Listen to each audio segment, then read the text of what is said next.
Hello विद्यार्थी मित्रों, तमाરું સ્વાગત કરું છું। હું લઉં છું ધોરણ 10 ગણિત અને એની અંદર પ્રકરણ નંબર 3 દ્વિચલ સુરેખ સમીકરણ યુગ્મ। પ્રકરણ 3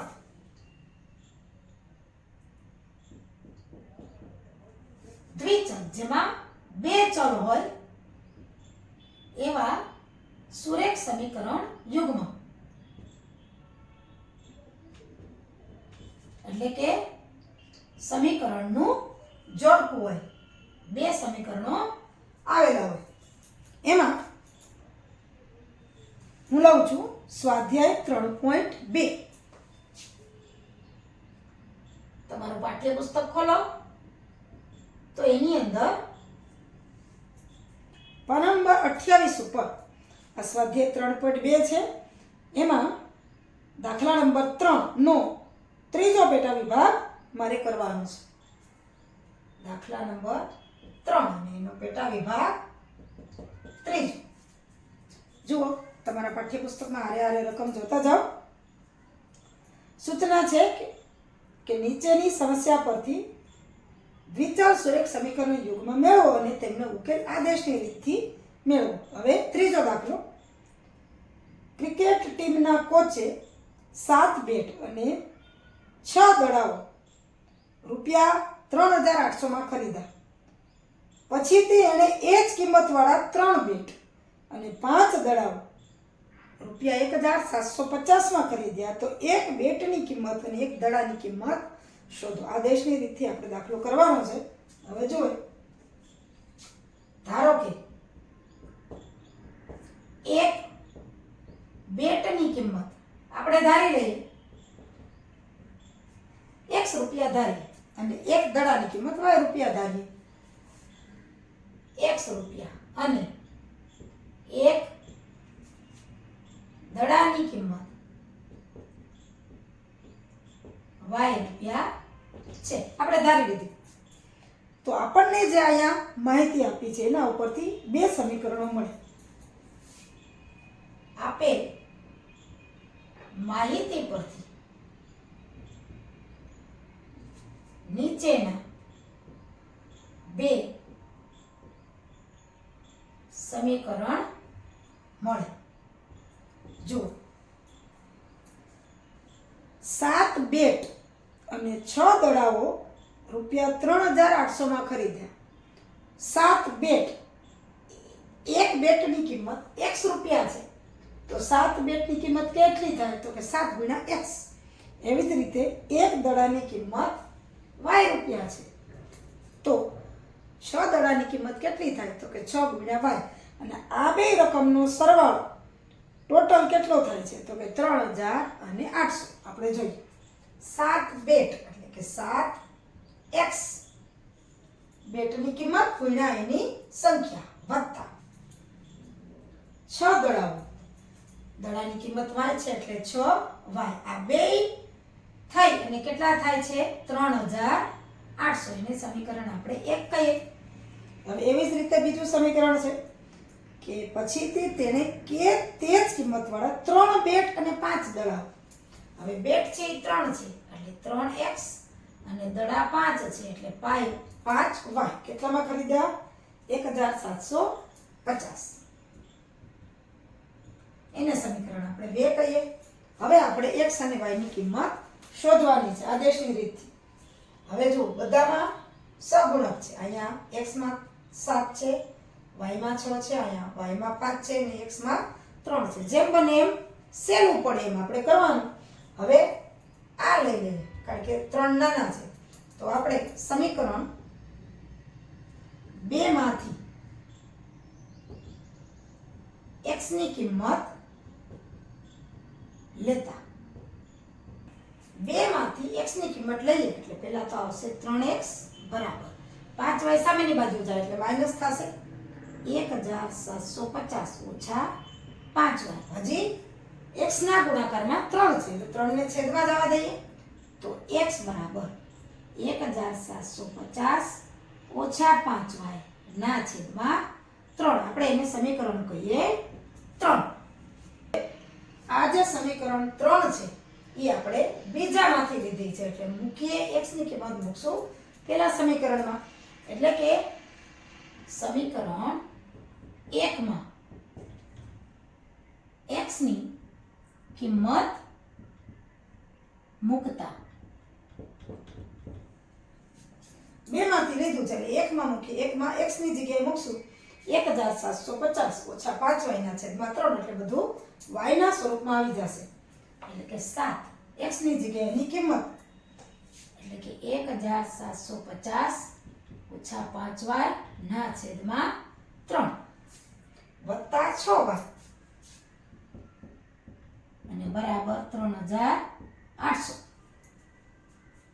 હવે 7 અને 3 નો છેદ નથી ઉડવાનો સીધો ગુણાકાર જ કરીએ 1750 ગુણ્યા 7 કરવા પડશે આપણે સાઈડમાં કરીએ 1750 ગુણ્યા 7 7 ગુણ્યા 0 એટલે 0 7 પંચા 35 ના 5 વધી 3 27 49 50 51 52 ને બગડો વધી આવી 5 7 1 7 ને 5 12250 12250 ઓછા 5 ગુણ્યા 7 એટલે 7 પંચા 35 y એના છેદમાં પાછા 3 છે હો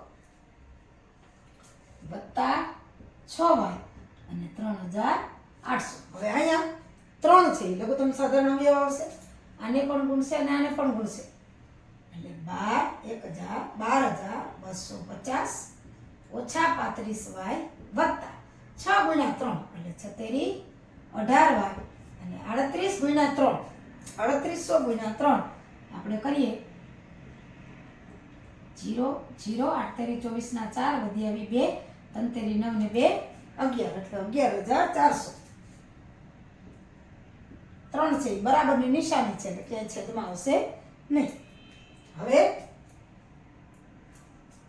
y ને આપણે ભેગા કરી દઈએ એટલે 12250 ઓછા 35 અને 18 ઓછા 35 ને વત્તા 18 એનો હિસાબ કરી લઈએ તો 35 માંથી 18 જાય એટલે 17 આવશે અથવા તો 15 માંથી 8 જાય તો આપણે 7 2 માંથી 1 જાય તો 1 17y બરાબર 11400 હવે જો y ને આપણે સૂત્રનો કરતા બનાવવાનો છે એટલે 17y ને સામેની બાજુ જાય તો પ્લસ થાય અને 11400 ને આ બાજુ લઈ લે એટલે એ માઈનસ થશે એટલે 17y બરાબર 12250 ઓછા 11400 17y આ બાજુ કઈ લખીએ કે આ બાજુ લખીએ કઈ ફેર નથી પડતો પણ 17y છે એ 12250 ની બાજુમાંથી સામે જાય છે અને 11400 છે બરાબરની આ બાજુથી આ બાજુ આવે છે એટલે માઈનસ હવે આની આપણે બાદબાકી કરવાની છે કે 17y બરાબર 12250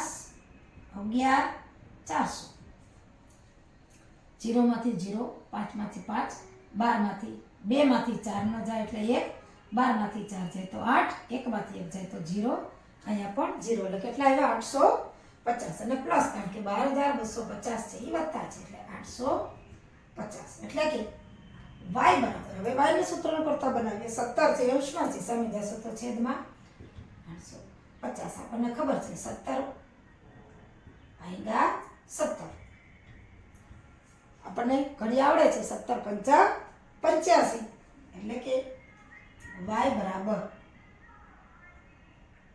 17 પંચા 85 એટલે કે 50 y જે છે 17 પંચા 85 ને એટલે આ મીંડું ચડે એટલે આપણે થાય અથવા તો આમ કરીએ ગુણ્યા 10 ના છેદમાં 17 17 પંચા 85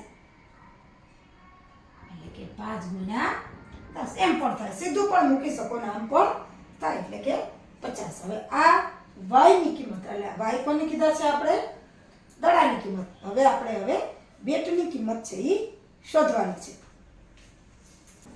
આપણને જે y ની કિંમત મળી છે એ સમીકરણ 3 માં મૂકી દઈએ આપણને મળ્યા છે કે y બરાબર 50 તો આ y ની કિંમત સમીકરણ 3 માં મૂકતા સમીકરણ 3 છે ઈ x ને સૂત્રનો કરતા બનાવેલું છે એમાં y ની જગ્યાએ મૂકી દઈએ કિંમત એટલે આપણને x મળી જશે એટલે કે સમીકરણ 3 શું છે કે x બરાબર 1750 ઓછા 5y y ની જગ્યાએ 50 ના છેદમાં 3 હવે જો 1750 ઓછા 5 ગુણ્યા 5 એટલે 25 એટલે 250 ના છેદમાં 3 તો x બરાબર 1750 માંથી 250 બાદ થાય એટલે 1500 થાય એટલે કે 1500 ના છેદમાં 3 આપણને ખબર છે 5 તેરી 15 એટલે x બરાબર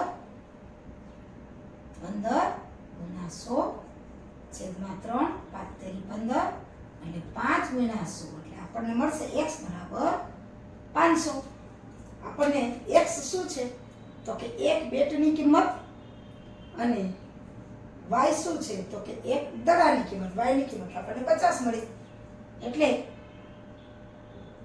એક બેટની કિંમત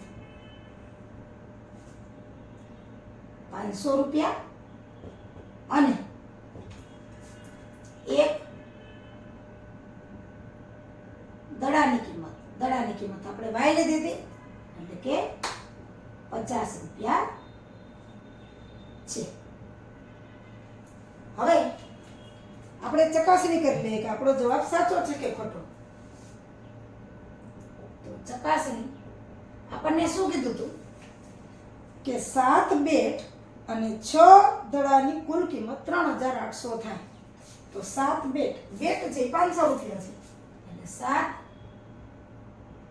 ગુણ્યા 500 અને 6 દડા એટલે કે 6 ગુણ્યા 50 બરાબર કેટલા થાય છે જોઈએ 7 પંચા 35 અને 6 પંચા 30 એટલે કે 38 એટલે 7 બેટ અને 6 દડાની કુલ કિંમત કેટલી થઈ 3800 રૂપિયા છે હવે બીજી ચકાસણી આપણને શું કીધું કે 3 બેટ અને 5 દડાઓની કુલ કિંમત 1750 હવે 3 બેટ અને 5 દડા 5 50 જોઈ લે 3 50 15 અને 5 25 25 1500 1800 થશે 1750 એટલે 3 બેટ અને 5 દડાની